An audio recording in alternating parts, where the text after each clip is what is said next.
Rosnick. I'm joined by Maggie and Kevin McGrath, parents of Jimmy, and Rosie, Jimmy's sister. This is every parent's worst nightmare, the loss of a child. Jimmy McGrath's life was taken when he was senselessly murdered by another high school student on May 15th in Shelton, Connecticut. There are many unanswered questions that are being thoroughly and capably investigated by the Shelton Police Department. Jimmy's family and the police are seeking any knowledge or information about the incident, including electronic communications, photos, videos, text messages, or social media. If you have any knowledge of the event, please contact the Shelton Police Department. The police department has made an arrest, and we're confident that the police will continue with their exhaustive investigation.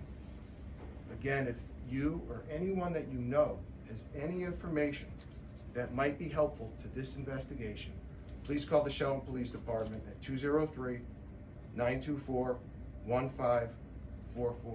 I now present Kevin McGrath, Jimmy's dad.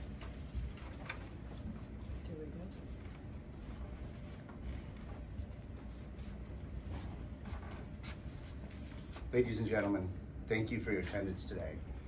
And more importantly, thank you for the respect to the privacy following the loss of our son, Rosie's brother, lifelong friend, and loved one to many.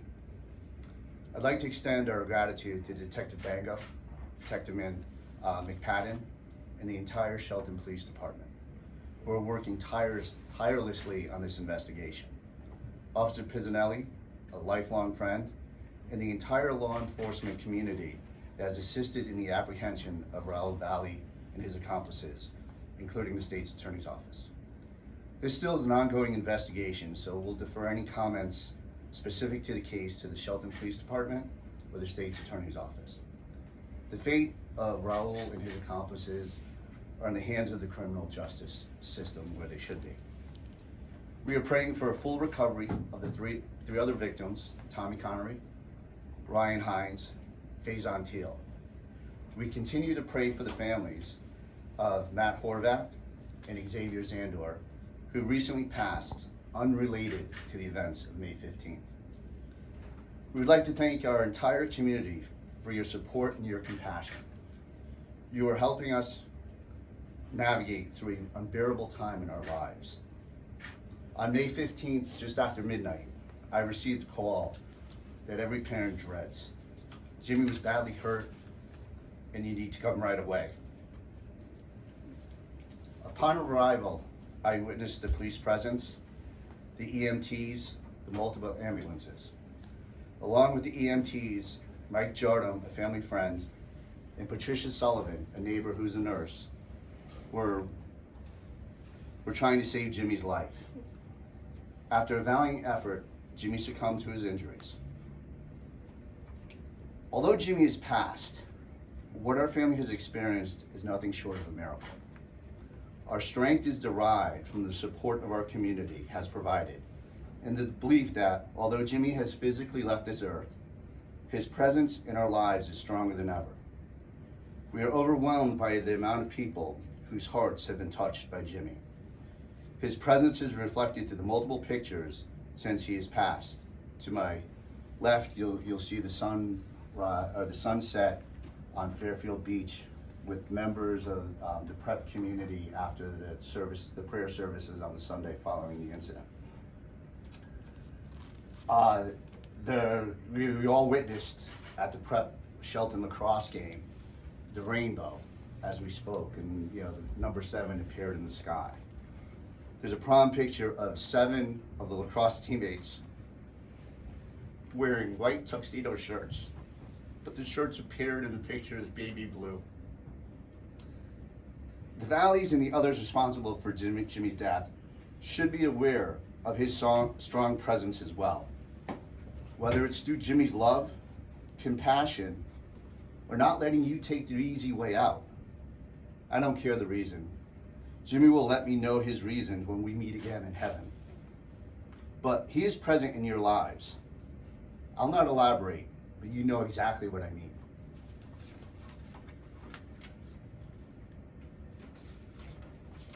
Over the last 3 weeks, our community has been mourning, has been honoring Jimmy. You've witnessed the devastating loss to our community. Jimmy is truly loved.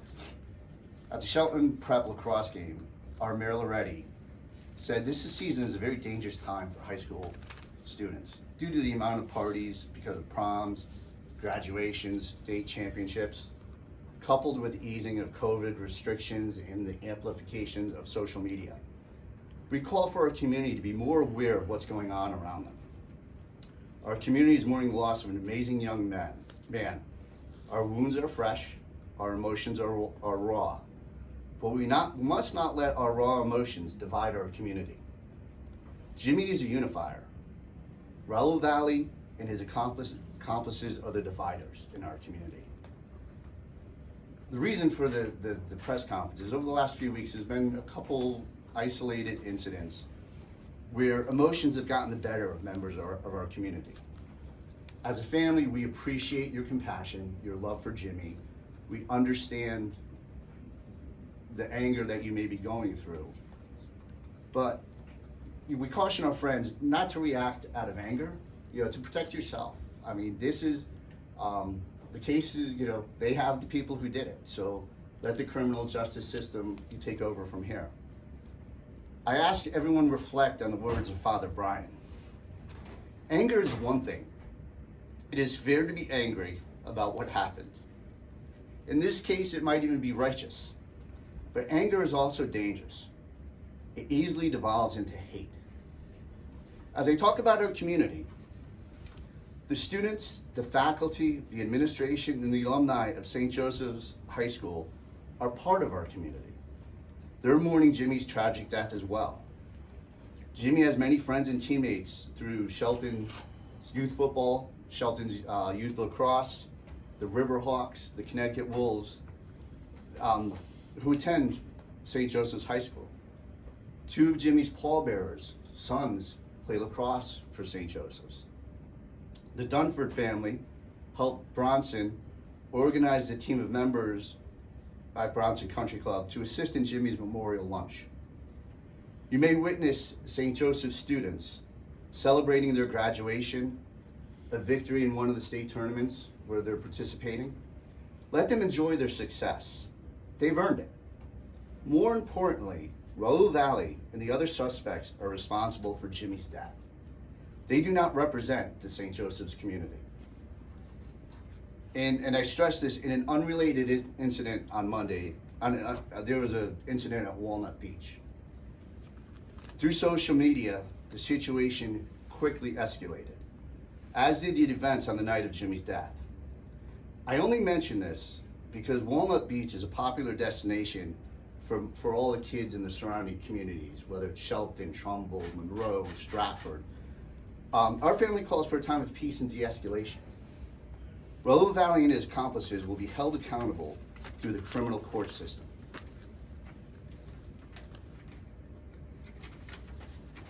Please let the detectives, the state's attorney's office do their jobs. As Michael said, please assist them in their quest for justice. Do not take matters into your own hands and distract them from their task at hand. Any violence resulting from this matter would be a dishonor to Jimmy's name. He would not want anyone else to be harmed as a result of what happened to him. So thank you very much. We'll take a few Just the questions. overwhelming support. I mean, this is, I might not appear angry, but I'm extremely angry. But my emotions of the miracle, the support of our community, what the prep community has done, what the Shelton community has done, the surrounding communities. I mean, there's 7 schools in the community had to have counselors come in because Jimmy touched the lives of so many people. I think the miracle is just, it's overwhelming how many people he touched. I mean, at the wake, thousands of people were there, and each person had their own individual story about how Jimmy touched their lives. So that's the miracle. The miracle is Jimmy and his memory. a gift. He was a gift. He was a gift to all of us.